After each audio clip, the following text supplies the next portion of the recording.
Nós vamos ler todo o capítulo. A mensagem será baseada em todo o capítulo. Como o capítulo é relativamente grande, a gente não vai fazer a leitura completa do capítulo de uma vez só, mas a gente vai lê-lo em 3 blocos diferentes, que são justamente as 3 divisões, as 3 partes da mensagem que será entregue nessa manhã. Vamos só recapitular o que aconteceu até aqui.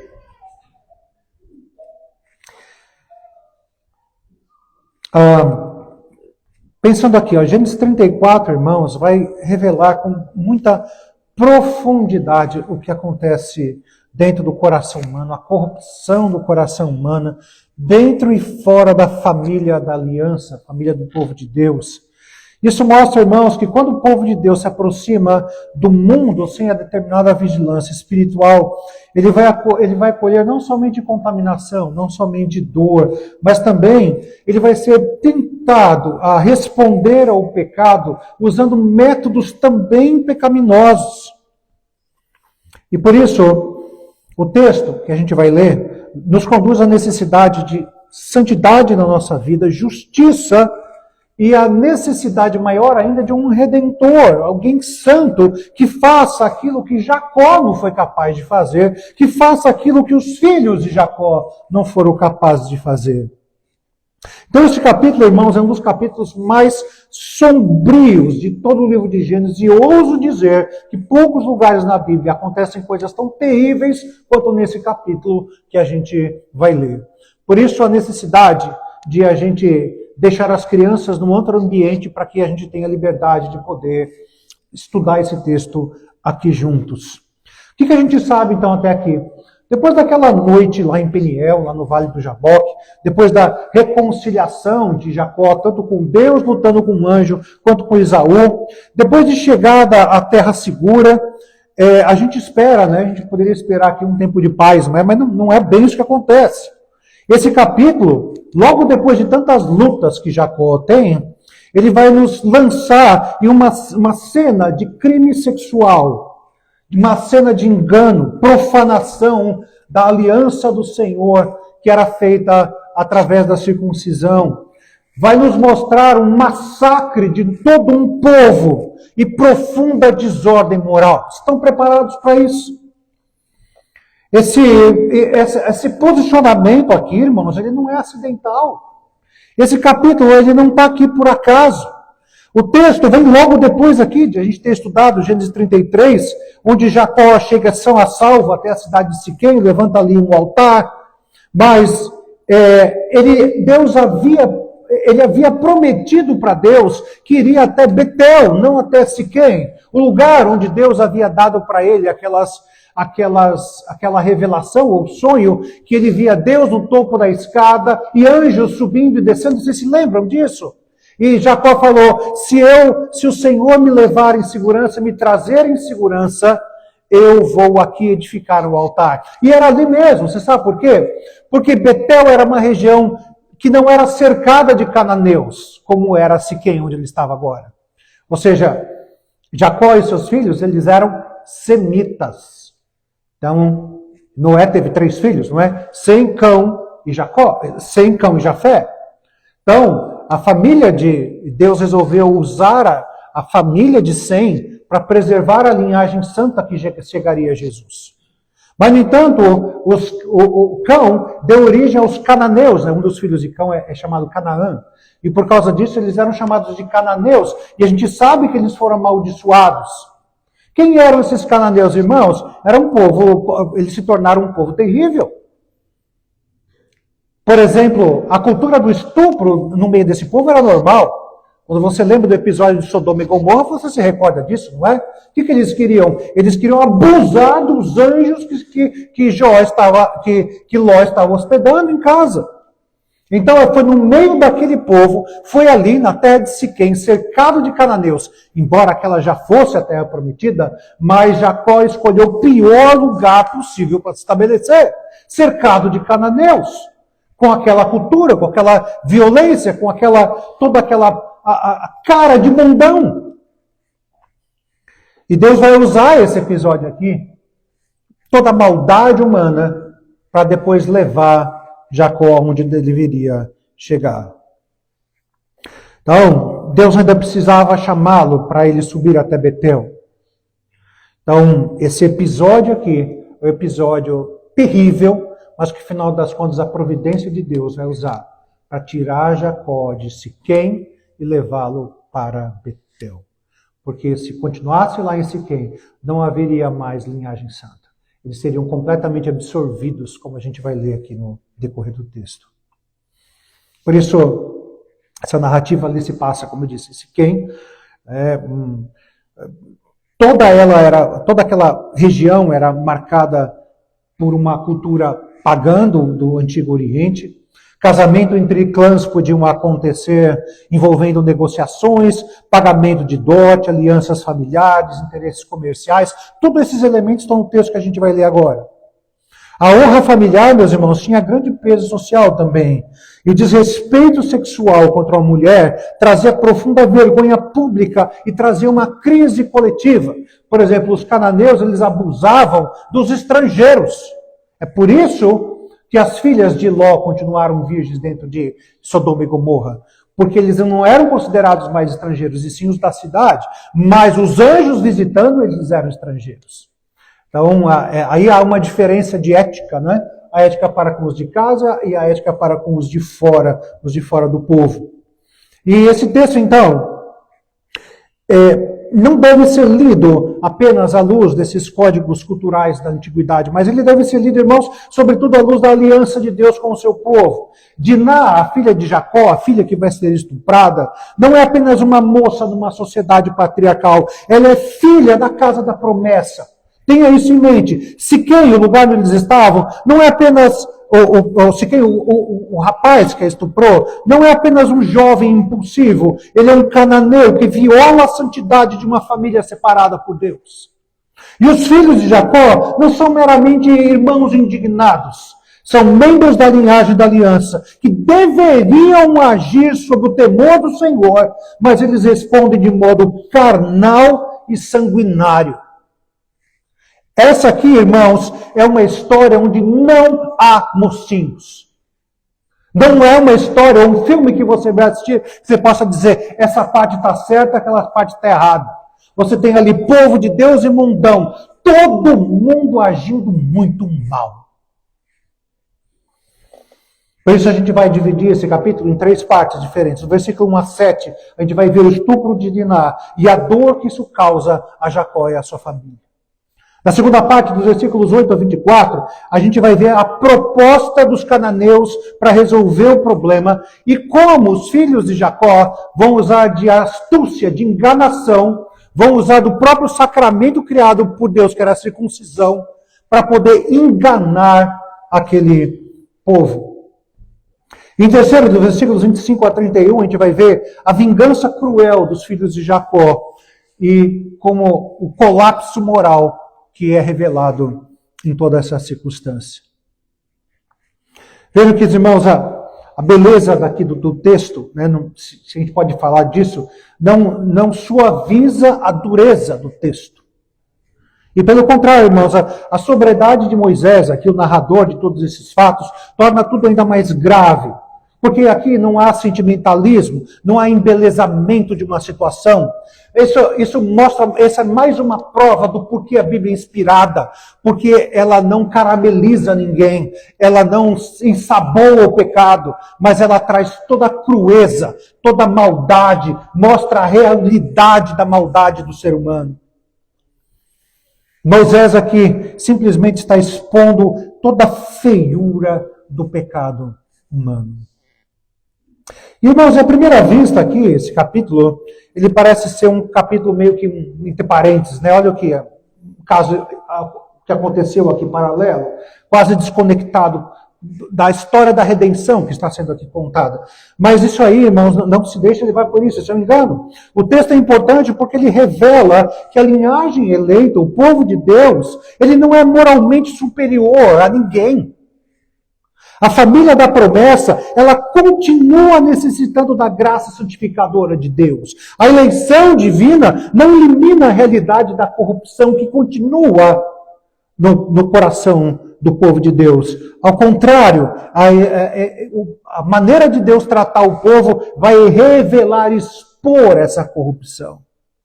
Além disso, esse capítulo vai preparar a gente, leitor, para os movimentos posteriores aqui do livro. A violência dos filhos de Jacó, que no caso aqui Simeão e Levi, vai voltar para eles lá no finalzinho de Gênesis, no capítulo 49, quando Jacó, já no fim da sua vida, vai abençoar todos os seus filhos e ele vai condenar o furor dos dois filhos da maneira como eles derramaram sangue de tanta gente. O texto, irmãos, também nos prepara para depois o que vai acontecer no capítulo 35, a volta para Betel, onde Jacó deveria ter ido inicialmente. Mostra que o povo da aliança precisa ser separado. Separado não apenas por nome, isso aqui se chama povo da aliança, não, mas ele tem que ser separado moralmente, tem que ser separado espiritualmente do mundo. E mais do que isso, você pensa assim, como que a gente encontra Jesus numa história dessa? Como que a gente encontra? Esse, de fato, irmãos, é um daqueles textos em que a centralidade de Cristo não aparece assim, não sobressai à sua vista. Mas o fato de haver ausência total de heróis, de mocinhos nessa história, como eu acabei de falar para vocês, aponta para Jesus. Aqui não há homem justo, não há homem sábio, não há ninguém perfeitamente santo no centro da ação, não há. Siquém, o estuprador, é violento, Amor, o pai dele, é pragmático, Jacó é passivo, e ao final de tudo, Jacó se mostra ainda demasiadamente preocupado com as consequências sociais, como a gente vai ler. Os filhos de Jacó têm indignação, e é, no caso, indignação legítima, mas transformam essa indignação em engano e depois em massacre. Então, assim, irmãos, o capítulo ele cria em nós uma fome do verdadeiro cabeça da aliança. Alguém que proteja os vulneráveis sem covardia, que confronte o mal sem ser injusto, que preserve a santidade, mas sem ser cruel. Promova a justiça, mas sem vingança pecaminosa. E essa figura não é Jacó, não é Simeão, não é Levi. Essa figura é Jesus. O texto nos faz ter fome de Jesus. Cristo, irmãos, é o verdadeiro filho da aliança. Filho que nunca negocia a sua santidade, que nunca banalizou a impureza, nem se cala diante do mal e nunca responde ao pecado com pecado. Ele é o noivo santo, que purifica sua noiva, a igreja, não com maldade, não com sangue alheio, irmãos, mas com o seu próprio sangue. Pensando nisso, depois de uma introdução muito longa, confesso, vamos ler aqui Gênesis 34, de 1 a 7. Primeira parte. O estupro de Diná e a dor que isso causa na casa de Jacó. Ora, Diná, a filha que Lia teve com Jacó, saiu para ver as filhas da terra. Quem a viu foi Siquém, filho do Eveu. Amor, que era príncipe daquela terra. Filho do Eveu, Amor, que era príncipe daquela terra. Tomando-a, ele teve relações com ela e assim a humilhou. Siquém se apegou a Diná, filha de Jacó, amou a jovem e lhe falou ao coração. Então Siquém disse ao seu pai Amor, consiga-me esta jovem para que seja minha esposa. Quando Jacó ficou sabendo que Diná, sua filha, havia sido desonrada por Siquém, os seus filhos estavam no campo com gado, por isso calou-se e esperou até que eles voltassem. Então Amor, o pai de Siquém, saiu para falar com Jacó. Quando os filhos de Jacó vieram do campo e ouviram o que estava acontecendo, indignaram-se e ficaram muito irados, pois Siquém havia praticado uma afronta em Israel, violentado a filha de Jacó, que era algo que não se deveria fazer. Até aqui por enquanto. Antes aqui um esclarecimento, irmãos, de quem vocês acham que esse texto está falando aqui? Né? De quem eram essas pessoas? Óbvio, na casa de Jacó, os seus filhos, e lá os moradores, lá Siquém, seu pai, Amor. Mas, irmãos, não pensem que isso aqui está falando a respeito de homens barbudos, velhos. Aqui, o filho mais velho de Jacó nessa época, Simeão, devia ter por volta de 20, 22 anos. Nós estamos falando aqui de jovens, bem jovens. E depois fala que todos os filhos de Jacó foram lá saquear a cidade. A gente está falando de adolescentes. E se você quiser saber, dentro da perspectiva aqui da história, calculando mais ou menos as datas, né, quantos anos tinha Diná quando foi estuprada? Entre 12 e 16. Ela era, segundo o costume do Antigo Oriente, ela era já talvez hábil para se casar, porque a partir da menstruação já se pensava em casamento, mas era todo muito jovem. E sabe, essa foi uma das maiores indignações que eu tive aqui no texto. Tão jovem e tão maus. Quanta capacidade de praticar o mal, sendo tão jovens. Isso é uma coisa para a gente pensar. Bom, vamos lá. Diná, diz o versículo 1, vamos falar um pouquinho sobre a saída de Diná e a cena sendo construída ali, né? Diná, filha de Lia, que esta dera a Jacó, saiu para ver as filhas da terra.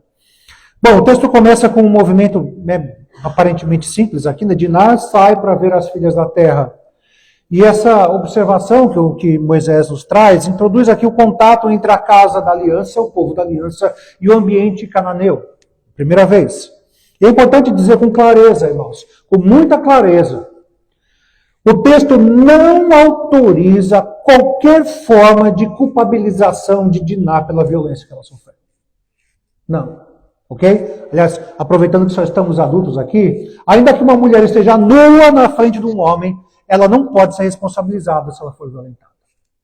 Então, aqui eu creio que a Bíblia deixa muito claro isso aqui. O pecado está em Siquém ter violentado ela e não no fato de ela é uma vítima. Ela é uma vítima. Ela pode ter alguma responsabilidade, mas não são responsabilidades que mulheres e homens têm diferentes. Tá? Por exemplo, você não deveria sair num bairro perigoso, mesmo que você confie na proteção do Senhor. Não importa se você é homem ou mulher. Ok? Você não deveria ir até alto mar nadar se você, mesmo que você saiba nadar, você não se expõe ao risco, você não tenta o Senhor. Se você quiser de alguma maneira responsabilizar Diná por causa disso, é dessa maneira. Então não existe diferença entre homem e mulher nessa exposição. Qualquer um poderia ter feito isso.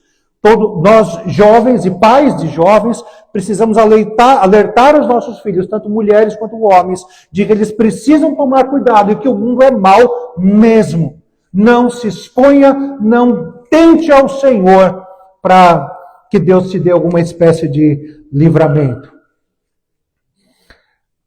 Então aqui o Moisés ele não apresenta a saída de Diná como uma justificativa para o abuso. Tá? Moisés não está dizendo isso aqui, não, ela foi abusada porque saiu.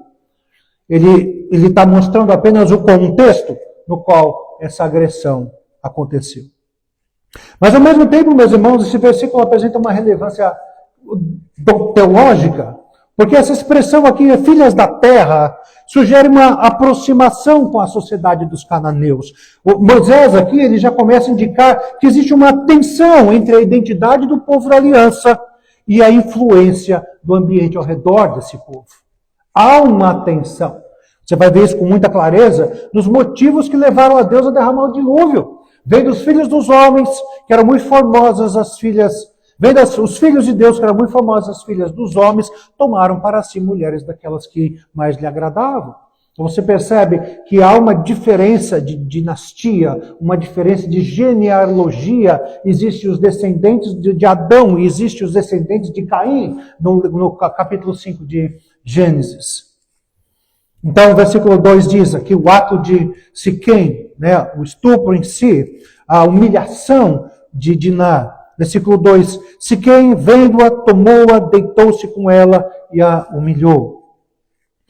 Como vocês podem ver, a narrativa é muito dura, é muito direta, e a sequência ela é muito reveladora. Veja só a sequência de verbos que aqui está, você percebeu ou não? Viu, tomou, deitou-se, humilhou. 4 verbos aqui usados. O texto está descrevendo, então, um ato de violência sexual, óbvio. E a linguagem não sugere ali um romance mal resolvido, nem um encontro que foi planejado por ambos. Foi um ato de violação, foi um ato de abuso mesmo. E o final, o verbo final, desses 4 que eu citei para vocês, é traduzido como humilhou. Mas ele é importante porque na língua original a ideia aqui aponta para uma espécie de rebaixamento, aflição, humilhação profunda.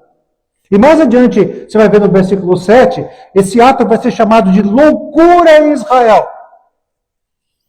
Algo vergonhoso, algo abominável. E mais do que isso, pelo fato daquele povo ser povo pagão, ela tornava, a Diná havia sido contaminada. Mais para frente você vai ver que haviam atos que levavam pessoas a serem cerimonialmente rejeitadas para o culto a Deus. E com certeza esse seria um deles. Então aquilo que foi feito contra Diná foi realmente um absurdo. Houve um prejuízo muito grande para a vida dela. Mesmo porque era normal que alguém que sofresse esse tipo de abuso ficasse sem ser elegível para se casar por toda a sua vida. Imagine só o que foi que esse homem fez com ela. Bom, e aqui a gente já vê uma verdade que é fundamental, né? Que o pecado sexual, ele nunca é privado, nunca é apenas privado. Ele fere pessoas, ele fere relações, traz vergonha, perturba famílias e, pior de tudo, afronta a santidade de Deus.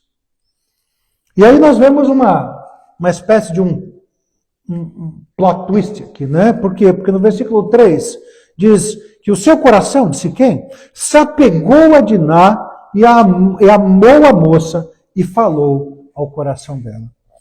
Então, que espécie de amor é esse, né? Se a gente está querendo agora, achando que Moisés está passando pano em cima de Siquém, está agora querendo desculpar o problema.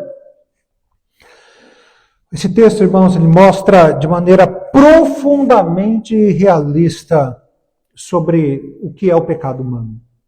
O agressor, agora, pode revestir sua perversidade com uma linguagem, quem sabe, afetiva, depois de ter humilhado, profanado, violentado a vítima. O fato de Siquém dizer que ama não apaga a sua culpa. Esse seu amor, que é descrito aqui, não vai corrigir a violência praticada. Antes, o que isso revela? Revela uma profunda confusão moral do coração humano caído. É assim que vive o ser humano, em confusão moral. Alguns podem até achar que há ali algum tipo de dignidade, querendo reparação, mas você vai perceber, irmãos, que aqui não há nem uma fala que leve a arrependimento. Olha, eu não devia ter feito isso, me perdoa, eu não sei onde está a cabeça. Não, nada disso. Mas esse amor falso de Siquém aqui é uma lição para os nossos dias. Por quê? Porque nos nossos dias o sentimento ele é frequentemente usado como um álibi moral. Vocês já perceberam isso? Não? Por que você fez isso? Porque é o que eu estava sentindo. A Escritura ali não vai chamar amor daquilo que nasce de uma apropriação, de domínio, de violação. Amor não é isso. O amor bíblico não pisa a natureza do outro, mas honra a natureza do outro. Aí no versículos 4 e 5 a gente vai ver a iniciativa então de amor, o pai de Siquém, e o silêncio de Jacó. Nesses versos, irmãos, o 4 e 5, como eu já disse, Siquém pede ao pai que lhe obtenha Diná por esposa. E aí, Amor, o pai dele, vai negociar isso com Jacó. O verso 5 em particular nos informa que Jacó ouviu o ocorrido, mas se calou até a chegada dos filhos. Os filhos estavam no campo, e esse silêncio pode ser interpretado de algumas maneiras diferentes, é verdade, porque pode indicar, de certa maneira, a prudência, não é? Os filhos estavam no campo, a gente não sabe se Jacó pensou, estou aqui sozinho, não tem meus filhos para me defender, ou se ele estava pensando nos filhos, os meus filhos estão sozinhos no campo, não tem ninguém para protegê-los, não sabemos. Mas, à luz do restante do capítulo, irmãos, não é nada difícil para a gente perceber que Jacó se mostra aquém da firmeza moral esperada. Ele não é o grande líder, ele não vai controlar a situação. O texto não apresenta ele como um líder absoluto, um patriarca que deveria ser em defesa da justiça. Não. O texto vai nos mostrar um Jacó hesitante. Bem hesitante. Por isso que você vai ver Jacó tanto quanto indignado. Agora, os filhos de Jacó vão se ver indignados. Talvez essa indignação tão profunda deles tivesse até como pano de fundo isso. O fato, peraí, pai, você não vai fazer nada? Então, quem sabe a gente vai tomar aqui a justiça pelas nossas próprias mãos. Então, é o que diz o versículo 7. Os filhos de Jacó, a gente sabe que eram os dois mais velhos. Por que os dois mais velhos, Simeão e Levi? Porque tanto Diná, quanto Simeão, quanto Levi, eram todos eles filhos da mesma mãe e o mesmo pai. Os três eram filhos de Lia. Então era normal que houvesse mais apego nas casas onde havia poligamia, havia as panelinhas dos filhos de uma mãe em relação aos filhos de outra mãe. Então você está falando aqui de 3 filhos que compartilhavam a mesma mãe, o mesmo pai, que era Lia. E é importante lembrar também que Lia não é narrada como sendo a esposa preferida de Jacó. Quem sabe isso também tivesse a ver com o fato de Jacó não ter tido tanta determinação em resolver o problema. Isso é especulação, o texto não fala. Pois bem, a reação então de Simeão e Levi contém ali um elemento correto. Essa que é a parte interessante da história. Sabe? Por quê? O texto ele não vai minimizar a gravidade do ocorrido. O ato ali é descrito como loucura em Israel, porque era mesmo. E é uma expressão forte que indica que é uma abominação moral. Mas mesmo antes da Constituição Nacional de Israel, porque ainda aqui era uma casa, um povo, né? A casa de Jacó, irmãos, ela precisa ser entendida como sendo já a semente do povo de Israel, a semente do país Israel. E aquilo, irmãos, não era apenas uma ofensiva a uma família, então era entendido Israel dessa forma, era ofensivo à santidade do povo da aliança, do povo separado por Deus. E aí, então a dor e a ira dos irmãos, ela não está completamente errada. O problema vai surgir do modo como essa indignação vai ser conduzida. E esse é um problema mesmo, porque às vezes quando você recebe um grande sofrimento, você tem um grande sofrimento, alguém te faz passar por um grande sofrimento, você acha que você tem carta branca agora para agir de qualquer maneira. Porque afinal você pensa assim, olha o que eu sofri, eu posso agora reagir de qualquer maneira, porque o que eu sofri me justifica. Cuidado com isso. A gente vai falar sobre isso no final. Bom, agora a gente vai para a maneira como a coisa foi conduzida. Se esse é o problema, vemos aqui como a coisa vai ser resolvida. A proposta dos cananeus e o uso que os filhos de Jacó fazem da circuncisão como uma ferramenta de persuasão e de engano. Vamos ler agora dos versos 8 a 24.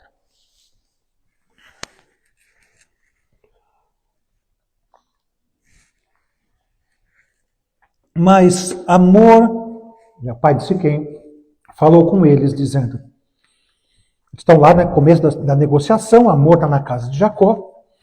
Meu filho Siquém está profundamente apaixonado pela filha de vocês. Peço que ela lhe seja dada por esposa.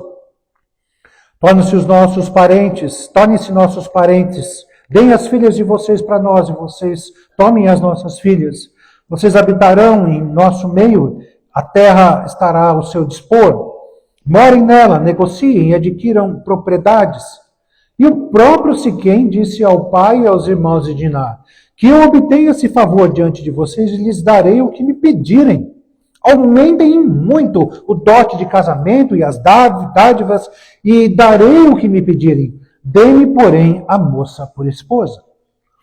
Então os filhos de Jacó, por haver Siquém desonrado Diná, a irmã deles, responderam com astúcia a Siquém e a seu pai Amor, e lhe disseram, nós não podemos fazer isso, dar a nossa irmã a um homem que ainda não foi circuncidado, porque isso seria uma vergonha para nós. Sob uma única condição permitiremos, que vocês se tornem como nós, circuncidando todos do sexo masculino. Então lhes daremos as nossas filhas, tomaremos para nós as filhas de vocês, habitaremos no meio de vocês e seremos um só povo. Se, porém, não ouvirem e não quiserem ser circuncidados, tomaremos a nossa filha e iremos embora.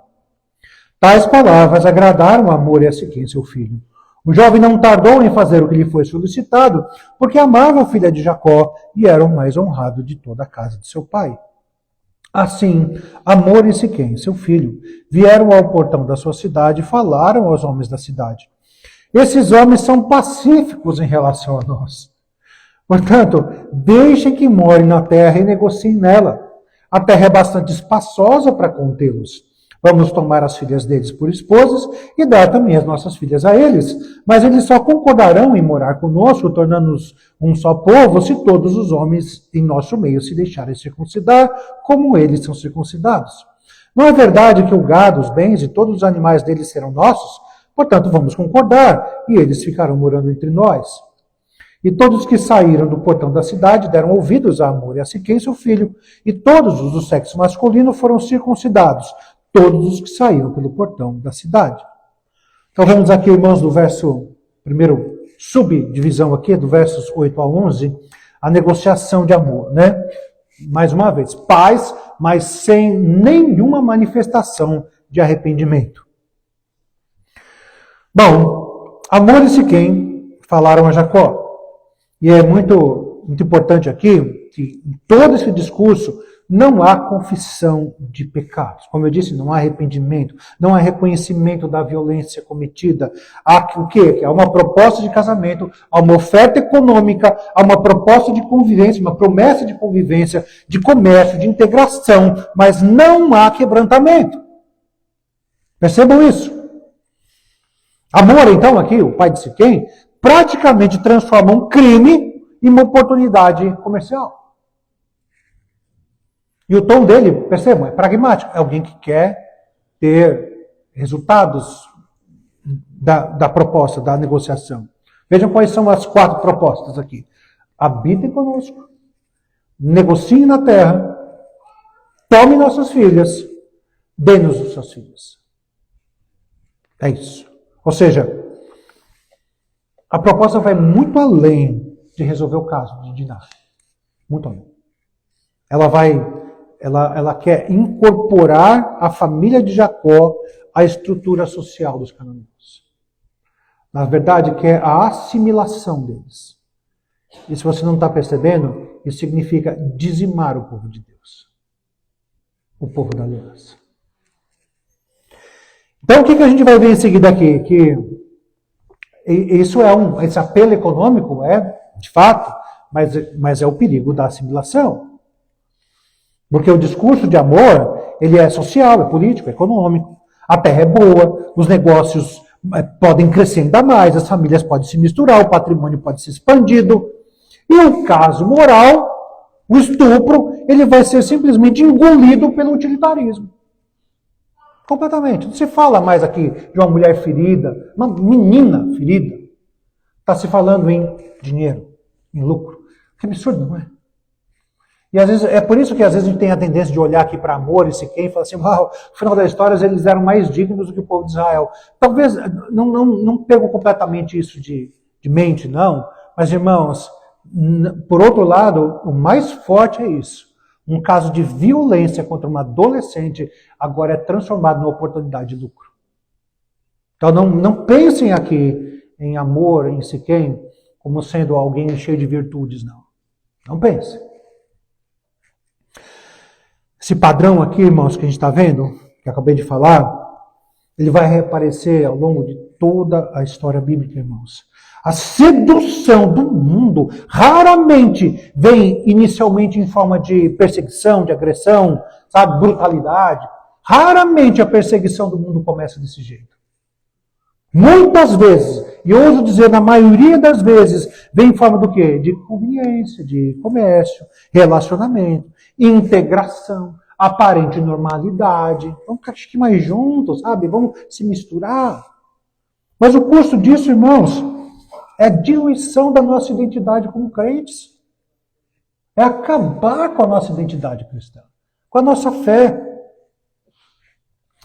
Bom, agora vem do versículo 13 aqui na resposta dos filhos. Verdade misturada com dolo, com desejo maligno. Então, versículo 13, então os filhos de Jacó responderam a Siquém e a Hamor, seu pai, com dolo. É isso que diz aqui o texto. A coisa só vai piorando, né? O texto se torna ainda mais pesado à medida que a narrativa vai continuando. A indignação inicial, que era legítima, né? Levi e Simeão tinham direito de ficar indignados, eu ouso dizer até irados, contra Siquém e Hamor, contra os cananeus. Mas agora o caminho escolhido, ele está sendo aqui explicitamente condenado por Moisés, que está escrevendo o texto. Você percebe disso? Eles responderam com dolo. Moisés agora está dando aqui o quê? Está dando fazendo um julgamento. Isso que eles fizeram não está certo. Está fraude, traição. Os irmãos ali, Levi e Simeão, dizem que a única forma de união seria a circuncisão de todos os homens da cidade. E veja, irmãos, que em si a preocupação com essa distinção da aliança não era errada. Isso já aconteceu e até mesmo estrangeiros poderiam entrar na aliança. Você vai ver isso, por exemplo, Davi tinha muitos dos seus valentes, alguns dos seus mais chegados, não eram do próprio povo. Não eram de Israel. Você vai ver na oração que Salomão faz na edificação do templo, que estava sendo inaugurado, ele diz, também aos estrangeiros, Senhor, que vierem aqui te buscar, que o Senhor seja favorável a eles. Quando o povo de Israel saiu da escravidão do Egito, diz que com eles foram um misto de gente também. Então, irmãos, embora fosse um tanto contra exclusivista o povo de Deus no Antigo Testamento, mas ele não impedia a entrada de outros dentro da aliança. Então, não seria impossível nessa parte aqui fazer de fato uma aliança. Se houvesse ali arrependimento, desejo de seguir ao único Deus, não seria impossível eles serem circuncidados. Isso não estava em si errado. Mas o problema é que aqueles irmãos não estavam simplesmente buscando a conversão. Aliás, eles não estavam, em hipótese alguma, buscando a conversão dos cananeus.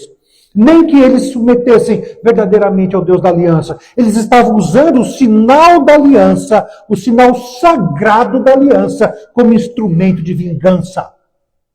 Entenderam a seriedade, a complexidade disso? Meus irmãos, eles estavam transformando a circuncisão numa arma. Olha que sacrilégio que é isso.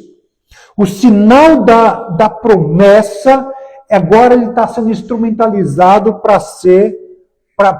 como um instrumento carnal. O rito ali da circuncisão, que deveria apontar para a consagração, não é? O que vai acontecer? Ele vai ser convertido numa ocasião de massacre. Meus irmãos, é uma profanação gravíssima da aliança do povo com Deus. Que perversão, irmãos. Na Bíblia, do Antigo Testamento, a circuncisão tinha um enorme peso. Ela marcava isso, a separação, sabe? O pertencimento pactual. Apontava para a necessidade da circuncisão do coração. É para isso que apontar. Por isso que você vai ver as narrativas bíblicas, circuncidai-vos o coração. Porque era para isso que a circuncisão exterior apontava. Assim como o batismo. Era não simplesmente para você ver na água um instrumento milagroso que vai modificar a sua vida, mas que essa água sobre a cabeça deveria apontar para um efeito de um lavar interior do próprio coração. E quando os filhos de Jacó colocaram a circuncisão no seu centro daquele plano de vingança, eles mostram o quê? Que é possível você estar próximo dos sinais externos da verdadeira religião e ainda assim agir com um coração completamente distante de Deus. Porque vejam só, irmãos, quanta coisa eles sabiam, não é? Aí você pensa, nossa, esse povo, esse Simeão, esse Levi aí deviam ser filhos muito rebeldes, né? Jacó não deve ter ensinado eles direito. Irmãos, a primeira coisa que Simeão e Levi falam é sobre a circuncisão, sobre a importância da circuncisão. Eles sabiam que esse sinal era o sinal de entrada dentro do povo de Deus. Eles sabiam da exclusividade do povo da aliança em relação aos cananeus, que eles não podiam se misturar. Eles eram... Aqui, estava tudo aqui na cabeça deles. E é impressionante como eles vão dizer a verdade, ou seja, vocês não podem se misturar conosco sem ser parte do povo da aliança. Eles disseram a verdade de maneira tremendamente maldosa. Por isso que eu acredito que não tem mais nada mais diabólico do que aquele ditado, né? A verdade tem que ser dita doa quem doer. Porque Paulo diz que a verdade tem que ser dita em amor. Há uma grande diferença. Você pode usar da verdade para machucar e para destruir. Não estou dizendo que a opção é a mentira, não. Não estou dizendo isso. Eu estou dizendo que a verdade tem que ser dita em amor. E às vezes é melhor que você não diga nada. Nem a verdade para destruir, e muito menos a mentira. Bom, o que a gente vai ver aqui? Que esse princípio de saber e não praticar, ele vai atravessar toda a Escritura e permanece até os nossos dias, irmãos. Sinais, ritos, vocabulário religioso, sabe? Presença na igreja, dar dízimo, confissão do pecado de maneira pública. Todas essas coisas, irmãos, podem ser manipuladas pelo pecado. Se não há temor do Senhor, mesmo que você se diga calvinista, reformado, você vai tentar manipular todo o seu conhecimento para justificar os seus pecados. É isso que fazem Simeão e Levi. Bom, dos versículos, então, 18 em diante, 18 a 24, a gente vai ver a adesão, então, dos siquemitas ali, né? Não é por fé. Veja só, vamos entrar no povo da aliança, só Deus é o Deus verdadeiro. Não. Eles estão visando aqui, o argumento é o lucro, não é? Amor e Siquém, eles convencem os homens da cidade a aceitar a circuncisão. O argumento é decisivo, escandalosamente materialista. Veja o versículo 23. O gado deles, os seus bens, todos os seus animais não serão nossos? Veja, irmãos. Eles não desejam Deus da aliança. Eles desejam sim a vantagem econômica na aliança com Jacó. A circuncisão, então, ela vai ser aceita por mero interesse econômico. Isso mostra para a gente duas coisas, irmãos. Duas coisas ao mesmo tempo. Que de um lado, a gente vê a superficialidade espiritual dos cananeus. Vamos para a igreja para a gente ter benefícios. Conhece gente assim? Por outro lado, a gente vê aqui a maldade, a irresponsabilidade dos filhos de Jacó, que transformam aquilo que é santo como se fosse uma espécie de isca para a morte. Lembra que eu falei para vocês que era uma história que não tinha mocinho? Bom, entrando aqui na terceira e última parte do nosso texto, versos 25 a 31, vamos ler. Gênesis 34, 25. No terceiro dia, quando os homens sentiam mais forte dor, dois filhos de Jacó, Simeão e Levi, irmãos de Diná, pegaram cada um a sua espada, entraram inesperadamente na cidade e mataram todos os homens. Passaram também ao fio da espada Amor e o seu filho Siquém. Tiraram Diná da casa de Siquém e saíram. Os filhos de Jacó vieram, passaram por cima dos cadáveres e saquearam a cidade, porque a irmã deles havia sido desonrada. Levaram deles os rebanhos, os bois, os jumentos e o que havia na cidade no campo. Pegaram todos os bens, levaram cativas as mulheres e todas as crianças e saquearam tudo o que havia nas casas. Então Jacó disse a Simeão e a Levi: Vocês me criaram um problema e me fizeram odiosos entre os moradores dessa terra, entre os cananeus e entre os ferezeus. Como somos pouca gente, eles se reunirão contra mim e serei destruído, eu e a minha casa. E eles responderam: E que direito ele tinha de tratar nossa irmã como se fosse uma prostituta? Uau! Então vejam aqui, irmãos. No terceiro dia. Impressionante, né? A maneira tão ardilosa que a coisa foi feita. Que assim, né, eu me cortei essa semana, de novo. Dessa vez na mão esquerda. Mas, graças a Deus, não está faltando nada. E quando eu cortei, parecia só um cortezinho de nada. Ah, tudo bem. Mas é impressionante que no terceiro dia, eu não conseguia nem tirar a aliança do dedo. Porque inflamou. É normal no processo de cicatrização isso acontecer, não é? Na hora, não é o pior momento. O pior momento é depois, o processo de cicatrização que começa com pequenas infecções, inflamações. Não é? E foi isso que eles esperaram. O narrador aqui destaca como Simeão e Levi, filhos da mesma mãe, né, que Diná, filhos de Lia, como a indignação deles pode ser entendida aqui. Né? Não entendido no sentido de justificada, mas explicada. Foi completamente condenado o que eles fizeram. Eles entraram na cidade de defesa e mataram todos os homens. E depois foram lá e executaram ainda Amor e Siquém. Tiraram Diná do palácio real e foram embora. Irmãos, isso não é justiça bíblica, isso é vingança cruel. Não se trata aqui de guerra santa ordenada por Deus. Não se trata aqui de um processo judicial. Eu sou completamente a favor da pena de morte, mas isso precisa de um julgamento. Um processo de linchamento não é execução bíblica de pena de morte, não é justiça. É violência, é traiçoeiro, é desproporcional. Sabe que anos à frente, Deus dá a Moisés, dentre tantas leis, a chamada lei do talião. Sabe o que é a lei do talião? Olho por olho, dente por dente. É bíblico. Essa lei foi completamente mal interpretada pelos fariseus na época de Jesus. Porque eles achavam que essa lei era a respeito de vingança. E se você for pensar, né? Uau, legal, olho por olho, dente por dente, foi executar. Mas essa lei nunca teve a ver com vingança. Essa lei tinha a ver com proporcionalidade da sentença em relação ao crime. O que isso quer dizer? Que eu não posso dar um tiro na cara de quem dá um peteleco na minha orelha. Porque não é proporcional. Trate um olho como um olho, dente por um dente. Essa lei sempre quis dizer isso, e não aquilo que os fariseus criam. Essa lei não é sobre vingança. Portanto, o que faltou aqui era proporcionalidade. Deveria haver execução de justiça? Deveria. Mas um massacre de toda uma cidade. Sei lá quantos habitantes tinha.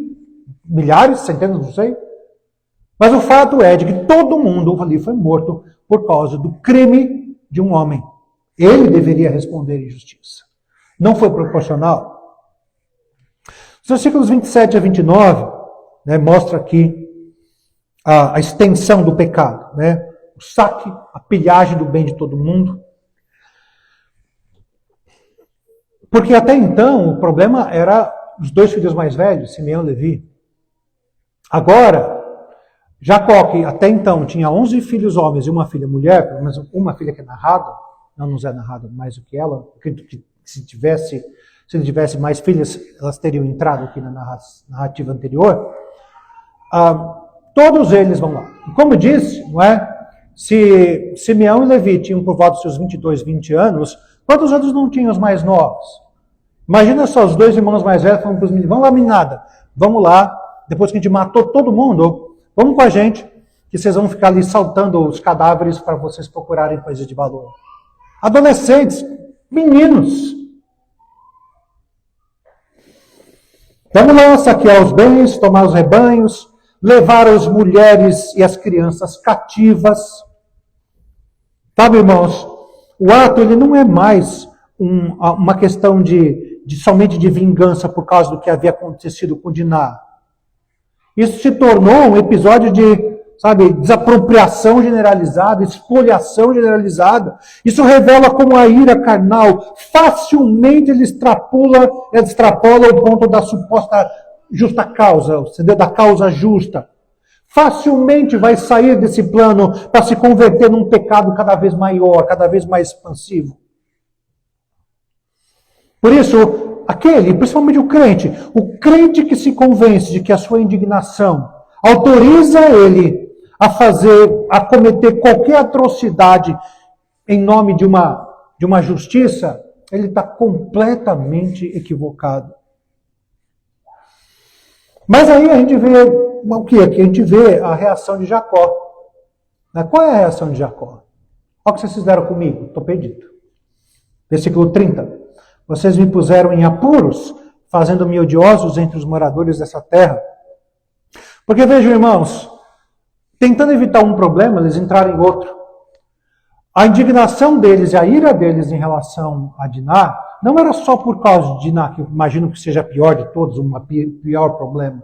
Mas era por causa também do seguinte, vejam o seguinte raciocínio. Eles eram um povo nômade. Algumas centenas de pessoas ali, contando com os escravos, com tudo. Muitos, mas muitos rebanhos, porque Deus fez Jacó muito rico.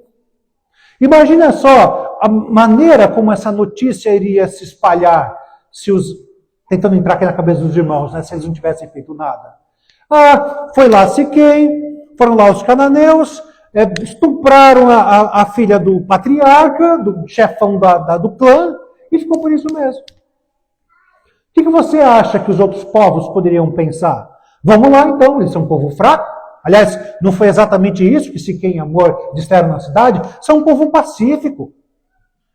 Podemos fazer o que quiser. Jacó não é dono de muitos rebanhos. Vamos lá roubar tudo então, porque eles não vão fazer nada. Não fizeram nada no caso de Diná, não vão fazer nada caso a gente se aproxime. Mas agora, por outro lado, eles caíram exatamente no problema que eles estavam tentando evitar. E Jacó diz isso, vocês me tornaram odiosos diante de todos os povos. Por quê? Porque aquele povo de Siquém era apenas um dos 5 povos que Deus mandou que eles expulsassem da Terra Santa. Os cananeus, os ferezeus, os heveus. Perceberam, irmãos? Tinham outros povos ali. E eles eram irmanados, todos eles eram descendentes de Cã. O que farão agora que nós dizimamos um povo inteirinho? Então, Jacó repreende os filhos. Mas perceba, irmãos, que a fala dele vai se concentrar primariamente nas consequências políticas, na ameaça à sua própria sobrevivência. Ele não começa lamentando ali a profanação do sinal da aliança, que para mim, diante do que os irmãos fizeram, era o pior de tudo. Olha o jeito que vocês utilizaram a circuncisão.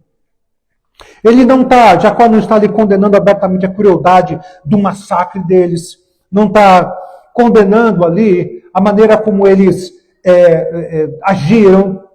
A resposta deles foi moralmente muito inferior àquilo que se poderia esperar ao povo de Deus, ao povo da aliança. E mais uma vez, irmãos, o texto mantém a coerência como sempre, né? A realidade é nua e crua aqui. Ninguém sai ileso. Nem os cananeus, nem os filhos de Jacó, nem o próprio patriarca Jacó. Ninguém sai ileso. Todo mundo é narrado na mais pura imagem humana pecaminosa. E aí você tem no versículo 31, a resposta final dos irmãos, que é uma indignação correta, mas uma conclusão errada. O capítulo vai terminar com uma pergunta, não com uma afirmação. Perceberam aqui? Não. Haveria ele de tratar a nossa irmã como uma prostituta? E isso aqui, irmãos, é deliberado. Por que termina com uma pergunta? Os irmãos têm razão de dizer que Diná não poderia ser tratada daquele modo. O problema é que eles agiram como se a gravidade do pecado que deu origem ao estupro desse permissão para praticar outro pecado monstruoso. E o capítulo termina aqui, irmãos, numa tensão moral, porque ele quer mostrar exatamente isso. A mera reação ao mal não garante santidade.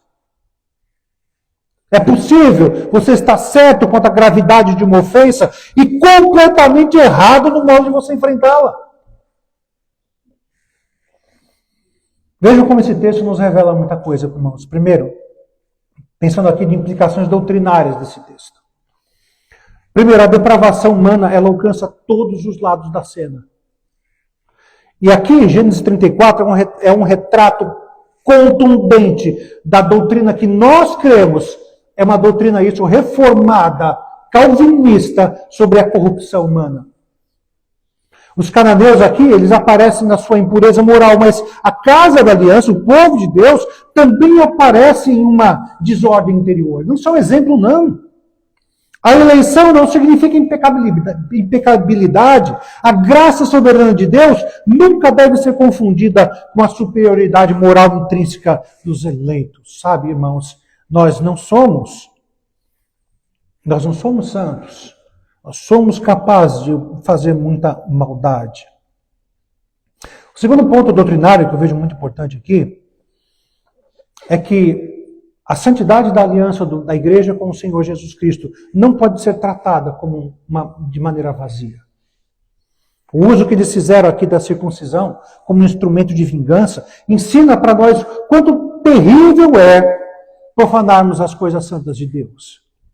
Os sinais da aliança, eles não são amuletos, irmãos. Não vou tomar Santa Ceia para dar sorte, não vou me batizar como uma fonte de bênçãos materiais. Os sinais da aliança não podem ser usados como ferramentas políticas, nem como recurso militar, como a gente vê aqui. A gente deve se recordar com devido temor de tudo aquilo que diz respeito às ordens de Deus, às ordenanças de Deus. Aquilo que Deus instituiu para santificar não pode ser manipulado para fins carnais. E mais uma vez, a mera exterioridade religiosa jamais substitui a circuncisão do coração. Mais um ponto que eu vejo aqui, doutrinário importante, é que a indignação moral, ela não vai santificar automaticamente o nosso coração. O que eu quero dizer com isso? Os filhos de Jacó, eles estavam certos em se indignar, mais uma vez, mas eles estavam errados em transformar essa indignação em maldade, em massacre. E essa distinção, irmãos, é essencial para entender esse texto e para aplicá-lo na nossa vida. Nem toda causa justa torna santa a reação. Mais uma vez, você não pode fazer o que você quiser em reação ao mal que foi praticado contra você. Nós precisamos ser regulados sempre pelo quê? Pela palavra de Deus. Não basta ter razão contra o objeto da nossa ira. É necessário que a própria ira esteja submissa à justiça de Deus. É isso que Davi faz no Salmo 139. Sonda-me, Senhor, conhece-me, vê os meus caminhos, prova-me. Outro ponto doutrinário que eu vejo muito importante aqui, irmãos, é a necessidade de haver uma distinção entre o povo de Deus e o mundo. Veja que o discurso de amor aqui, ele revela o quê? Um desejo de assimilação, não é? Casamento misto, integração econômica, fusão social. E se isso tivesse acontecido, com certeza ia desaparecer o povo de Deus. Havia então a necessidade de preservação da exclusividade, de ser preservado o povo de Deus. Isso não significa, óbvio, o isolamento absoluto. Pensemos nós como igreja, né? Não vamos se retirar do mundo, porque não foi isso que Jesus falou. Eu peço que os livres do mal. É preciso ter uma distinção marcada pela santidade. Eles estão no mundo, mas não são do mundo. Eles são igreja, mas o distintivo deles é procurarem a santidade. O povo de Deus não pode negociar a sua identidade em troca, mesmo da paz social. Não pode negociar a sua identidade, nem que isso traga uma oportunidade de prosperidade, nem de você ser aceito pelo grupo. Não negocie a sua identidade confessional, a sua fé em Cristo, por nada. Por nada. Agora vejam, irmãos, reforçando aquilo que eu disse no começo da mensagem, esse capítulo inteiro, ele vai revelar Cristo por contraste. Mesmo que Cristo não apareça aqui. Porque é necessário um cabeça fiel. Jacó falha, seus filhos falham. A justiça humana se mostra completamente contaminada. A santidade humana se mostra insuficiente. A aliança precisa de alguém melhor. A aliança precisa de alguém melhor que esse. E Cristo é esse alguém. Ele não banaliza a impureza, ele não tolera o abuso, ele não negocia a verdade, ele não vai se calar covardemente, ele não vai exercer vingança pecaminosa. Ao contrário, irmãos, nosso Salvador, ele é justo e justificador das Escrituras. Ele julga o pecado e ele salva os pecadores. Nele, Justiça e misericórdia se encontram sem nenhuma espécie de contradição. Justiça e misericórdia. Aplicando isso aqui um pouquinho à nossa vida, então. Primeiro, pensando pessoalmente, você com Deus. Caro irmão, cara irmã, não basta detestar o pecado. É preciso enfrentá-lo de modo santo. Esse texto aqui nos adverte seriamente contra essas duas tentações. A da permissividade, não é? Ou, por outro lado, da reação carnal. Há pessoas que banalizam o mal como o amor. Há outras que denunciam até corretamente o mal, mas acabam agindo com a mesma carne que elas mesmas dizem condenar. Foi assim que agiram Simeão e Levi. A vida cristã, irmãos, exige algo muito mais difícil. Odiar verdadeiramente o pecado e, ao mesmo tempo, agir sobre o governo da palavra de Deus. Não basta estar moralmente indignado. É preciso ser santamente guiado, governado, teleguiado. Perceberam? E aqui, como eu disse no Amocinhos, vamos pensar aqui. O texto fala a respeito de Siquém, um jovem que tratou uma mocinha como um objeto sexual, um pedaço de carne a ser consumido. Quantos aqui não têm que lutar contra suas próprias lascivas do coração? Quantos aqui não têm cedido aquilo que assistem na TV ou acessam na internet?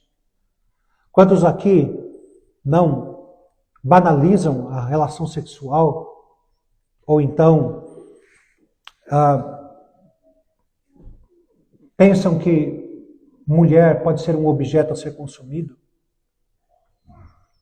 Há aqui outros que agem como Diná, são ingênuos diante do mundo que cerca, que precisam tomar cuidado, não tentar ao Senhor. Nós vivemos num mundo caído, e ignorar isso é ignorar as próprias palavras de Jesus. Há outros aqui como Jacó, que veem o circo pegando fogo dentro da própria casa e não fazem nada. Pais omissos. Ou como Jacó, que quando os problemas acontecem, pensam mais em si próprios do que na própria família ou nos filhos. Há aqui aqueles como Simeão e Levi, que até mesmo podem ter um discurso externo bom, mas interiormente estão dominados pela ira e pela maldade. Há aqui alguém como Amor, que em tudo vê uma oportunidade de negócio, que pensa no dinheiro acima de qualquer outra coisa. Perceberam, irmãos? Não existiu mocinhos naquela história, não há mocinhos hoje em dia também. Há aqui também um ponto de aplicação familiar. Os lares devem se proteger, tá? Proteger sem controlar, vigiar sem culpar, responder ao mal com verdade e com justiça. Esse capítulo tem implicações profundas para as nossas famílias. Pais e mães são chamados a cultivar ambientes de proteção, de pureza, de vigilância, de comunicação. Porém, irmãos, ao mesmo tempo, esse texto proíbe qualquer culpabilização da vítima. Quando a violência entra numa casa, a família precisa responder com seriedade, com amparo, com verdade, com justiça, não com negação, não com passividade, não com, um cálculo reputacional. Que arranho isso vai trazer para a minha reputação? Não com fúria. A dor de Diná não pode ser usada como pretexto para vingança, mas ela também não pode ser abafada em nome da conveniência. Não, vamos fingir que nada aconteceu. Esse texto também nos traz implicações sérias para a nossa igreja. A igreja ela deve tratar pecados graves com a verdade, através da disciplina, nem com silêncio, mas ao mesmo tempo também não espetacularizar, sem fazer pirotecnia em torno do pecado de ninguém. Esse capítulo aqui, irmãos, é extremamente relevante então para nós. Porque há igrejas, há comunidades que diante dos pecados graves reagem como Jacó. Silêncio inicial e depois a preocupação prioritária com a imagem, não é? Com a estabilidade, com as consequências que isso traz sobre a dominação, sobre a instituição. Há outras que reagem como Simeão e Levi, sabe? Aquela paixão incontida, tribunal, vingança emocional, destruição indiscriminada. Nenhum dos dois caminhos é bíblico. A igreja de Cristo, ela deve proteger os vulneráveis, mas ao mesmo tempo levar o pecado muito a sério, buscar a verdade, exercer disciplina com justiça e agir segundo os meios que Deus mesmo ordenou na sua palavra. Portanto, nem encobrimento por um lado, nem histeria por outro lado, nem omissão, nem brutalidade. E esse texto aqui, terminando, ele também nos traz uma aplicação muito importante da nossa maneira de conviver nesse mundo, de estar nesse mundo que o Senhor nos pôs. A sociedade dos nossos dias, irmãos, normaliza, como naquela época, normaliza o que? A sensualidade, a trivialidade do corpo. Confunde o desejo com o direito e frequentemente vai chamar amor aquilo que biblicamente, sabe o que é? Domínio, consumo, degradação. E aqui, Gênesis 34 vai desmontar essa mentira. Se quem ama depois de violentar. A Escritura não aceita esse tipo de vocabulário adulterado. Isso não é amor, isso é aquilo que o mundo chama de amor. Além disso, o capítulo mostra que a cultura, à nossa volta, ela frequentemente vai oferecer o quê? Esse tipo de integração, troca, interesse mútuo, vamos prosperar, ganhar todo mundo, desde que o povo de Deus dilua a sua identidade. Você não pode ser tão radical na sua crença bíblica. Abre mão um pouquinho daí, fica junto de nós, né? Cola comigo que vai dar tudo certo e todo mundo ganha. E é exatamente esse o preço que a igreja não pode pagar. Vejam, irmãos, que os homens de Siquém aceitaram a circuncisão sem nenhum tipo de fé. Os filhos de Jacó invocaram aliança sem nenhum tipo de temor. E o resultado não podia ser outro. A aliança com o Senhor foi profanada. A circuncisão foi profanada. E essa verdade, ela continua muito, mas muito atual. É possível você estar próximo da igreja, é possível você participar de todos os ritos da igreja, é possível você utilizar a linguagem da igreja, defender valores corretos e ainda assim ter um coração não governado pela graça de Cristo. O Senhor não se contenta com marcas externas, Ele requer verdade lá dentro, no íntimo do seu coração. E pensando no quanto, mais uma vez, esse texto nos leva a Jesus. Vejam, irmãos, como eu disse agora há pouco, né? A gente se encaixa em uma, em duas, ou em várias, ou em todas as figuras aqui, em seus pecados. Todos nós, em alguma medida, a gente carrega o risco desses personagens. Às vezes, nós somos tentados a trivializar o pecado. Não foi nada. Esses dias mesmo, para alguns irmãos que estavam conversando, eu citei novamente aquela frase de Calvino que dizia o seguinte: de tanto ver o preto, quando vê o cinza, acha que é branco. E é isso que a gente faz, trivializando o pecado. Tem coisas piores, isso é normal em outros dias, enfim. Às vezes, irmãos, nós agimos de maneira descontrolada como os filhos de Jacó. Às vezes nós nos calamos por medo. Às vezes nós ferimos em nome da justiça.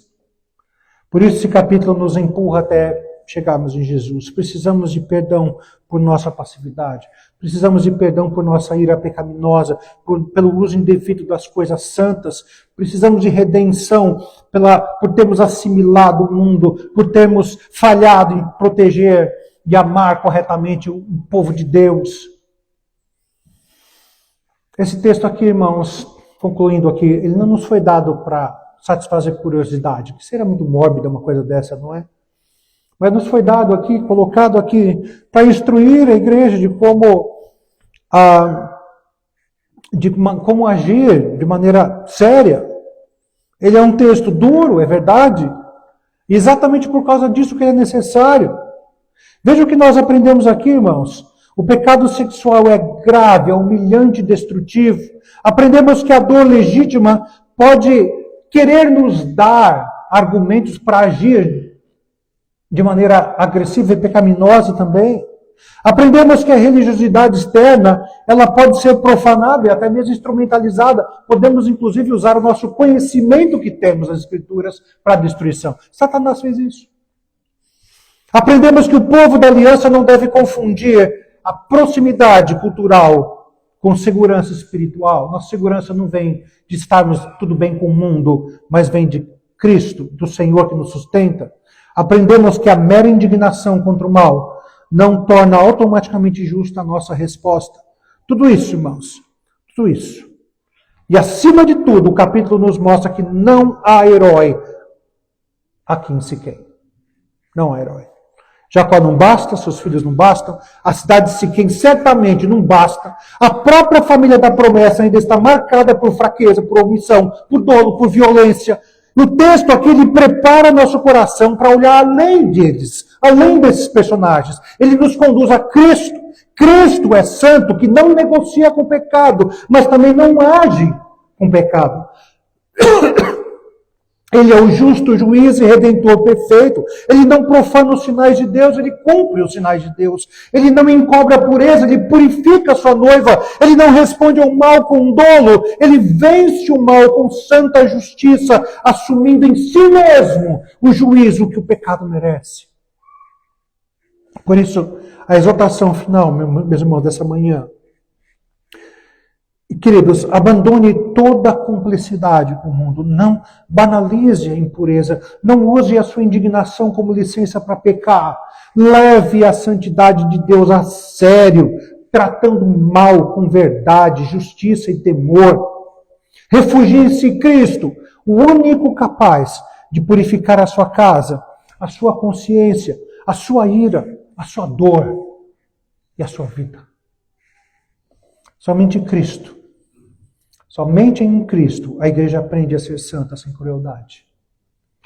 Somente em Cristo a igreja aprende de maneira a não nos conduzir a qualquer outra coisa, a não ser a encararmos os nossos pecados e vivemos diante de Deus.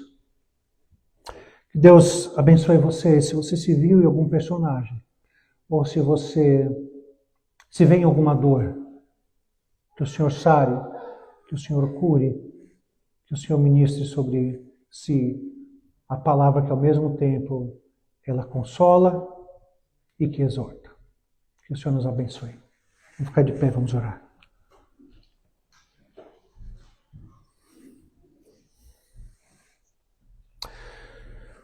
Senhor Deus,